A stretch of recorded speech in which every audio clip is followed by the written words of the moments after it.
Hello and welcome to today's video. So this time we're going to be taking a long overdue look at recent eBay sales of vintage paperbacks and books. I'm starting off with this American Perma Books Diamonds Are Forever, which went for £51. And this particular seller was obviously clearing out a bit of a collection, and he had quite a lot of fairly decent books, not all in the top condition, but still some nice titles. Here is another one from the same guy, £82 this one went for the American Perma Books printing of Live and Let Die. He's got quite unique covers, which weren't carried on when the series moved over to Signet, and quite collectible.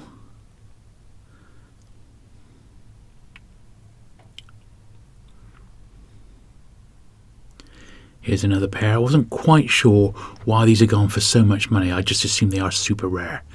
The Human Bat. Yeah, £319 for the pair. So evidently very, very scarce. Old British Digest there. Broadway Virgin, £30 this one went for. Lewis Ball.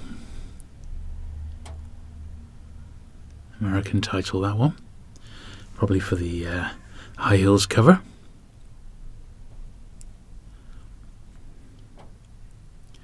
This is quite a nice little lot. £25 for the first three Ed McBain's in Perma Book. The Pusher's the rare one there. Cop Hater's the first book, but the Pusher's rare because it's got the syringe cover, with the drug use. Yeah, £25. Whoever bought that did quite well. That was a good little lot, that one. This is nice. Lurking Fear. It's H.P. Lovecraft. Absolute classic. Very, very distinctive cover on this one. H.P. Lovecraft is a very collectible author. £20 for that one. Another nice one here. The Avon First for No Orchards for Miss Blandish. James Hadley Chase. An author which I believe is having a bit of a revival at the moment. Once again, £20 for that one.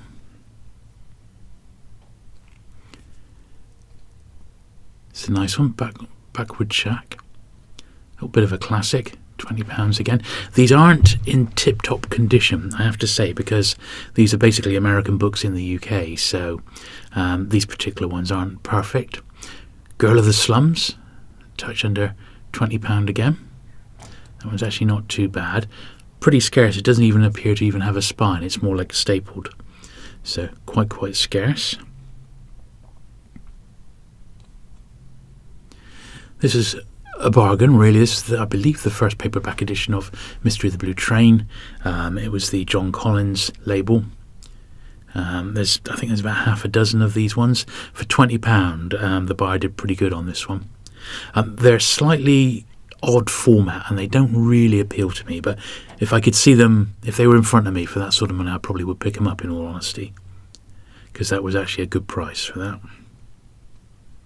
It's quite an interesting one. £14.50. It's a corgi book on the Rolling Stones. I quite like books on pop groups, and this is one I haven't actually got. Got quite a few on the Beatles, but I haven't got that Stones one.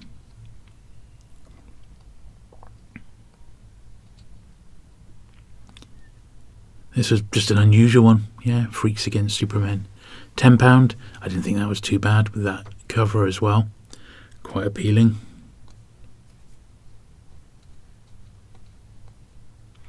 This is one of the 14 Albatross books which had an Agatha Christie as the author.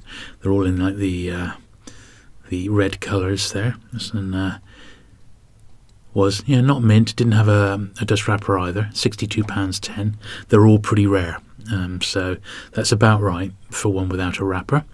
This was astonishing. £255 for just the 27th printing of the famous Agatha Christie one that we cannot mention. Never known one to go for this sort of money. It's just not even the 27th impression, March 1977. Absolutely ridiculous.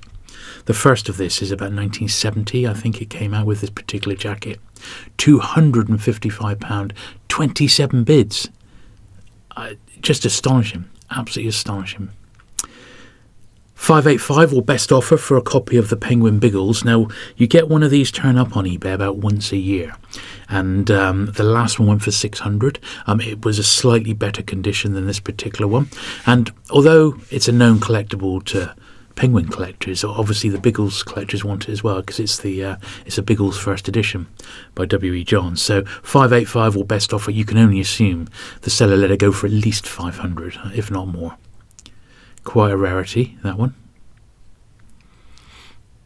This was nice. This was the set of the centenary James Bonds in hardback, all 14. These, I remember selling these at the time, and they used to turn up direct from the publishers in quite a state. So finding a really nice condition set is tough. Now these, all bar one of them, were in pretty much tip-top condition, and they'd all been beautifully wrapped as well. The dust wrapper's protected, so they went for £720, which once again was a bit of an eye-opener, that. But you'll notice one of them at the very end here has got a sticker removal mark, and that's literally how they turned up to bookshops. They were pre-stickered with an ISBN on at Penguin, and there we are. And they made a bit of a mess of that one, sadly. But a set to keep your eyes on. Even individual volumes go for good money, so pick those up if you see them. £230 for the first edition of Lady Chatterley. I honestly have no idea why. The first edition is admittedly much harder to find than the second, which had a massive print run after the court case. So I think the one after the court case was $250,000, and this initial one here I think was about 80,000, so hardly rare. Here is a scarce Penguin crime title, $199.99. Not the scarcest by any means, but it is one of the rare ones. Yeah, £200 for this is actually it's about right. That's the sort of money these go for. There wasn't a lot of big Penguin sales, certainly not the best of shape. But there was a few notable ones, and I will show them later on in the video. But yeah, $200 for that one. Here's another one here, also £200. I'd say this was far rarer than the first one, but you know, went for the same sort of money. Death in the Stocks. Oh, Georgette Hare. This author did a few crime titles before she moved on to all her Regency saga ones. Yeah, not a bad copy, all things considered. Wartime Crime, very collectible. This was a nice little grouping of Penguin titles. These went for £200. They're all first editions. There's a few fairly scarce ones there, but they are also in variable conditions. You can see a few of them are very ropey. Other ones are pretty good. So to be honest, and there's a couple of Raymond Chandler firsts in there as well. So in all honesty, if you needed 75% of those, £200 probably wasn't a bad price. But I don't know why they included that. Trent's Last Case, that looks fit for the bin. But a lot of them were okay. Enter a Murderer, what is quite a scarce one, but not in that sort of real beaten up condition. But £200 again. The Puffin edition of The Hobbit. This was the first and only printing of this one, because Tolkien took offence because the printers took it upon themselves to change some of the spellings of dwarves and elves. But it's beautiful Pauline Baines wraparound cover. This one went for £100, which for this sort of condition is about right. I didn't see any better condition ones turn out recently. This is an interesting one. It's a very early 70s, I believe, box set, or 74. I've got it myself, of the Gorgamask trilogy, and it doesn't really go for much, less than £20 really. But this particular set had that little inscription from Mervyn Peake, and the Paul in question was a real fan. He even organised some Peake sort of conventions, so it was a signed one to him. This was once again about right for Burmese Days by George Orwell.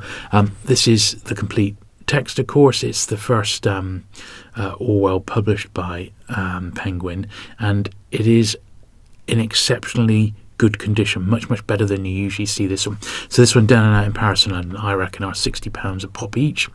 This is by far the most, I think, the most exquisite of the King Penguins, which is Life in an English Village.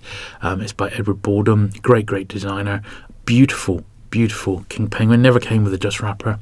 £72, a fortune really, when this one goes generally for about 35 to 40. Maybe it's creeping up a little bit, but if you see it, Absolutely beautiful book.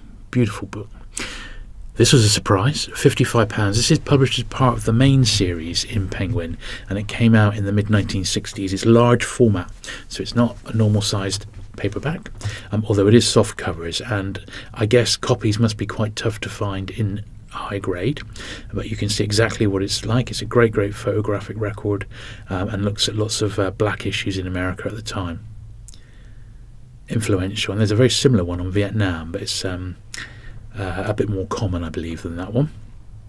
Here's another nice little batch. £53, 9 very much VG copies of Agatha Christie. So they're holding their own. They're about £5 to £6 each. And look at those. That's in pretty ropey condition. So if you do see these Agatha Christies in first Penguin printing, nice copies now. You're looking at 10 to 15 a pop.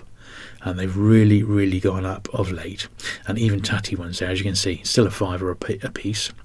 This was a fairly good buy, I think, £50 for this, but the condition wasn't quite perfect. I have seen a really fine one go for 100 of this. Mr. Morris Changes Trains by Christopher Isherwood. So this wasn't perfect, so 50 I guess is about right, and more than acceptable if you haven't already got one in your Penguin collection. Just one little Pelican lot here. 79 Pelican books went for £72, which holds up my end that in general, run-of-the-mill VG Penguins, Pelicans rather, are about £1 a piece.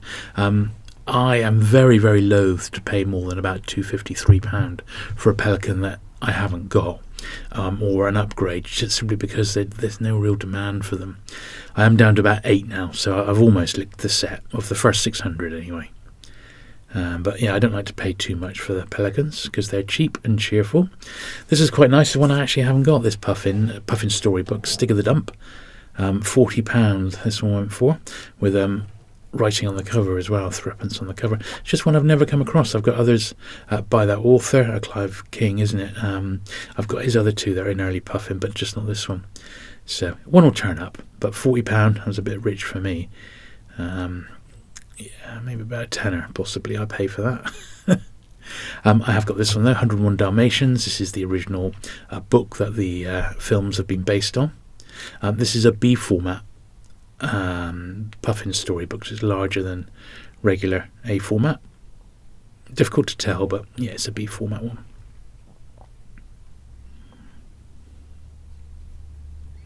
As is this one. This is the first Paddington Bear book, Michael Bond, and this one went for $12.99, which is about the going rate for it. Penguin, or Puffin rather, published all of the Paddington books in paperback, and they're all in a similar large format, the B format again, which they aimed at for slightly younger readers. This was lovely. This is the cut out to Puffin picture book for Noah's Ark. This one went in the States, and this was an unused example, so very nice condition indeed.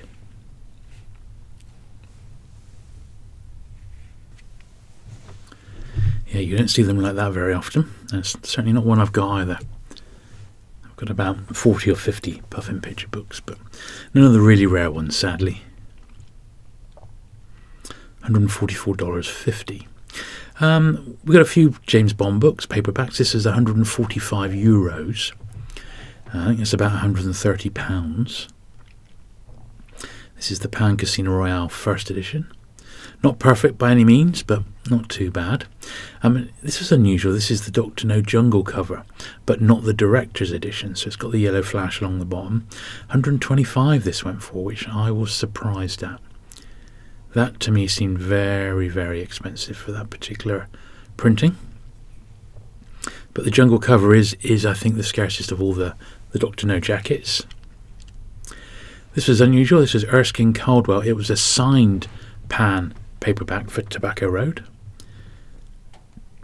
Very nice. A treat for a fan, no doubt. Don't think I've ever seen a signed Erskine Caldwell before, so that was really nice. $125 that went for. This is the final volume of the Pan Book of Horror Stories. This was $120, and I thought, well, that's a new record because I've seen them go for $100 before. I got a couple of spine creases as well. I thought, well, that's a bit pathetic, you know. Not in the greatest of shape. You've got some foxing there, but it's signed by that author there about 3 times. It says for Julian, although it's definitely not me, Jack Weiner. So he signed it by his stories there. So a rare book for sure, but 120 even with the signatures, a bit rich for me. This was unusual. I can't quite understand why this one's gone for £69. It's a non-fiction story, so maybe it was being bought for research purposes, which you do sometimes see that, in which case money is perhaps no object because they've got a buying budget, so maybe it was something to do with that, but couldn't quite figure out what was going on there. Here's a sort of a £62 or best offer for a very ropey copy of Moonraker in first edition, missing half the spine, which is often the way. That bottom edge of the spine, it used to be such a common fault. The copies that have turned up online that have been making the decent money tend not to have that on it. This was a very nice copy of From Russia with Love, £60 this one went for, one of my favourites. I take this moment to thank all my Patreon and channel member supporters. Thank you very much, guys. I hope you're doing well in 2023. Yeah, nice book, that one. Here's the 29th Pound Book of Horror Stories. This one went for £50. It's the, I think, 27, 28, 29 and 30 are all quite collectible. So if you see those, even in the reprint form, because they did have reprints, not the 30th, but 27th, 20th and 20th, all were reprinted. Pick them up because they're scarce. Another one I was scratching my head at, Rosemary's Baby, the Pan movie tie-in to this one. $60. Honestly, don't know why, except perhaps it was a movie tie-in collector possibly really wanted this particular one. But unusual for that money. Here's the Pan edition of the famous Agatha Christie title. I think it's at £48, which is about the right price for this. 45 to 50, and that's 48 is what it went for. This was unusual. Hitchhiker's Guide to the Galaxy. This went for £40, even though it's the first printing. The first printing had a massive print run, as did Restaurant at the End of the Universe. I think they've not had a good buy there. 40 quid seems massively over the top for what is decidedly a VG plus copy at best. Yeah, seems a bit expensive, that. Once again, not sure why this one's gone for $32.99 or best offer. I don't know. It's a reasonable copy, I suppose, but I cannot fathom why. I don't know, but if you think you know why on any of these books, why they've gone for big money, pop it in the comments down below. There's a few I've been scratching my head at. This one, well, £995 this one sold for. Superb. It's Richard Bachman, of course, it's Stephen King. It's a pretty nice copy of it. It's the first printing with the number 1 in the number line. It is a very, very rare book and one to keep your eyes peeled for. But yeah, best part of £1,000. Blimey O'Reilly. That, I think, is the most I've seen for a King paperback, certainly in the last year or so. That's incredible, even with a book stamp and a few creases. And a stain. Blimey, $9.95. Wow. This is nice. This is the Ballantine Books USA paperback first of Fahrenheit 451 by Ray Bradbury, an absolutely fantastic title. Why, you ask, is it $530? Well, there we are. It's signed by Ray Bradbury, and it does come with a certificate, I believe, from the person who actually got it signed, or at least possibly the retailer who was selling it on. I don't believe Bradbury's that difficult a signature to get hold of if he did want it. But, the book is a classic, but not over £500 a classic, or $500 rather, but even so. I'm sure someone was very happy with it. This is interesting. This is a Sherlock Holmes first. Obviously, they were printed. The short stories were printed in the Strand magazine, and you had one story per issue. I've had a few of these through my hands over the years. This particular issue is the Copper Beeches, and the magazine's all there. The Strand magazine's all there. And as I said, if you collect Sherlock Holmes, these are like the first printings in effect before they became put into book form with the original Sidney Paget illustrations. Pretty nice copy, that one. I don't know if this is the going rate for them or not, but $3.95 or best offer. $450 for this one. This is the movie tie-in to Halloween. I've known about this one as a collectible, and you may have seen it on previous eBay auction videos, but there seems to be no stopping it. $450 for that particularly nice copy of that one. This was lovely. This is It by Stephen King, £343. This is the British first edition paperback. It looks an exceptionally nice copy, probably unread, but signed by the great author. How cool is that? Yeah, the first British edition. I remember when that one came out. 343 for having his signature on. Incredible, eh? Here's Casino Royale, the USA first print from Popular Library. This one went for just over £300. You rarely see them in the UK, and £300 for one in that sort of condition is about right. A really top shape example, you could even ask $450 to $5. That had a faded spine, as you can see, so quite a major defect, but still £300. Rare James Bond book.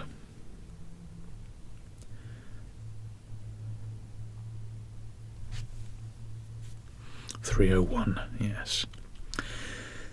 This one is Bebo Brinker. It's a book by Anne Bannon, and it's also signed by her. So it's not one I've ever seen before. It's a gold medal, nice collectible publisher. And yeah, as I said, I've never seen this one before. It's a new one on me. She is very, very collectible.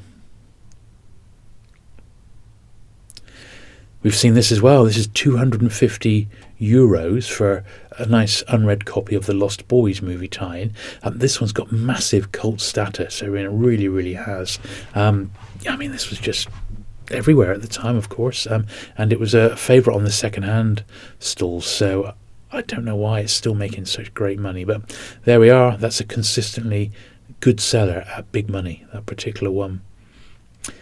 And I thought the craze for Westworld had passed because the series has been cancelled, but once again, this is a very, very mediocre copy of the movie tie-in to the first Westworld film, and this has gone for £200. Absolutely incredible. I just can't believe it.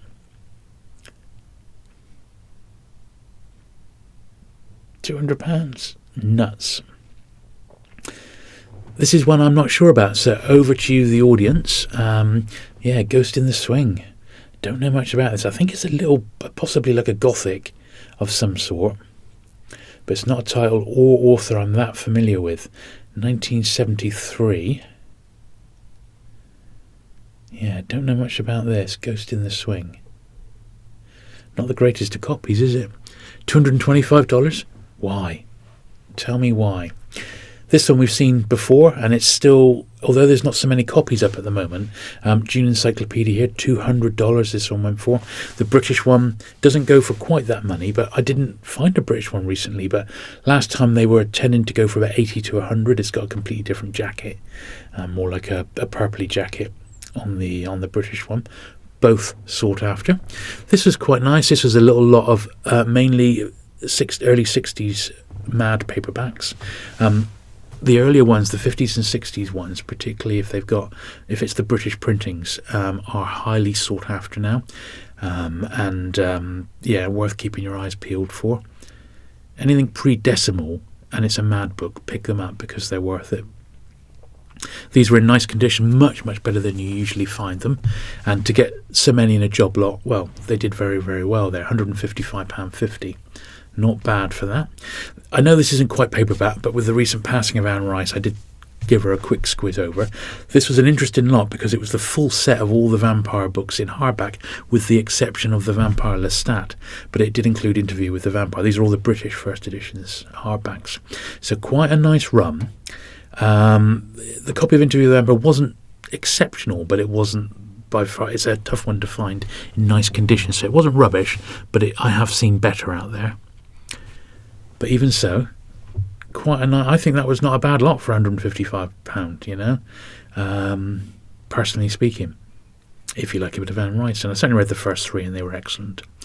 Another quite nice job lot here, £325 this went for. And this particular seller had a lot of similar lots, but this was the one that went for the biggest money. Unfortunately, the pictures ended up sideways round, but you get the idea. They were in nice condition on the whole, although when you see them at the spines, they do look a little bit rough, as you can see. But on the face of it, they weren't too bad. But that was pretty big money for that, £325. Here's another one, £246.40. I believe it's the same seller. Another very interesting job lot, vintage titles. All good stuff. Once again, didn't do themselves any favours, do they, these sellers? Higgledy-piggledy in a pile. This is a nice lot. Huge run of Michael Moorcock for £130. I thought they were, if you're just getting into an author, what a fantastic selection this is. Nothing mega early, but I see a couple of compact ones there, so I guess they go back to about 66, 67, don't they? Predominantly, in fact, I think they're all British editions from what I can see glancing at them. So yeah, quite a nice little lot that, if you were just getting into Michael Moorcock. £130, and brilliant value, really. Look at that lot. Not bad at all. This is another nice little lot. It was a run of Space 1999 paperbacks. These have got surprisingly scarce, but we have to remember these early ones. They're not all dead early, but the early ones that are there are 40 years old now, if not a bit more. So, yeah, £120 this lot went for. It's got the first season, then the second season, then these are the reissues, or the later issue ones. And then a few odds and sods and American issues as well. So quite nice. Nice, I guess, if you haven't got any, which I haven't. The thing is, apart from the pilot, which I think is fantastic, Space 1999 just doesn't have the same appeal to me. I always preferred UFO. I was scratching my head at this for a little bit of time. £113. I thought, well, why is that? Obviously, if number 5, Unpleasantness at the Bologna Club, is a first edition, then that is quite a nice one. It's got a bit remnants of his wrapper, so that's probably £30 or £40. But I think the real star of the show there, if it's the correct printing, is Murder on the Links, so which goes for about 60 or 70. So they paid about going rate. This is a nice lot. This is a Penguin Poetry. You don't often see these in job lots, and people tend to go for the later issues because they've got these fantastic colourful spines. As you can see, they're all different and they're beautiful. The early ones are a bit boring, but the later ones have got these beautiful coloured covers. They're really, really something, so look out for those later ones. And there we are, yet another few months worth of eBay sales caught up. I hope you've enjoyed looking through these sales. There's always something fascinating to see, and I love doing these once every few months. If you have enjoyed it, do please hit that subscribe button, and don't forget to leave the video a like as well. As we look at this last couple of lots here, but thank you very much for watching today. I hope you have enjoyed it, and I shall look forward to seeing you again very soon. Bye.